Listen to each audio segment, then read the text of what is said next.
PC basketball assistant coach Bob Walsh joining us now. And Bob, first of all, just a congratulations to you on the release of your new book titled Entitled to Nothing. First off, you're now a published author. What's that feeling like? And I guess how long has this been in the works for? It's a little weird when you see it like in the mail and it shows up and you see your name on it. But it's really cool. It's really exciting. I would say it's probably been about 6 years. When I was up at Maine in the summers, I've always liked to write, and I knew that what we built and what we did at Rhode Island College was really special, and I learned a ton while I was there. So in the summers, kind of just started writing stuff down and writing the story out, and the key things that I learned. And then over time and with the pandemic, I was able to say, you know what, I was home a lot. Let's finish it up. So I finished it up this summer and this fall. So December 14th we can call as the release date. So it hasn't even been a full month yet, but you see, all the congratulations on social media. What does the book feature, and why should people be interested in reading it?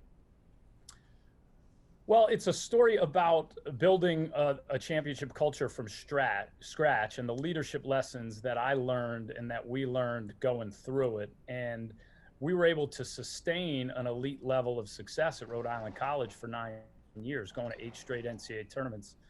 So I think the hardest thing to do in team, so to speak, in building a team is to achieve elite success and then maintain it. And we were able to do that. So I think it's a book about team building, elite success, and leadership. And it's a bit of a different approach. I learned so much from my players at Rhode Island College, what worked with them. So it gives people a chance, not just coaches, but leaders in any field to sort of define for themselves their own leadership approach. What's your favorite part of the book? There's a lot of people around here in southern New England that were familiar with the success that you guys had for so many years over at Rick, but other people that are tuning in and watching, and as well as people that just come across it on Amazon and want to pick up a new book to read this winter. What can they draw from it, and what's your favorite part of the book that you, I guess, look back on and are most fond of? My favorite part of the book overall is the way the players took ownership of our culture. And that was really a lesson that they taught me. And I think it's a great one for anybody trying to build a team. You're the leader, and you think when I was first a head coach, okay, I stand in front of the room, I tell them what to do, they listen to me and they follow me.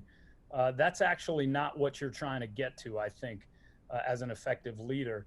You're trying to create leaders, not followers. And the way our kids took over the culture, and I certainly walked with them, but they led me through a lot of our success, and they really embraced it as their own. And the way they took ownership, that's really the coolest part for me. Bob Walsh, thanks so much for giving us a few minutes, and hopefully we can get an autographed copy in the sports office here soon enough. It's on the way. I appreciate it, Maury. Thanks a lot.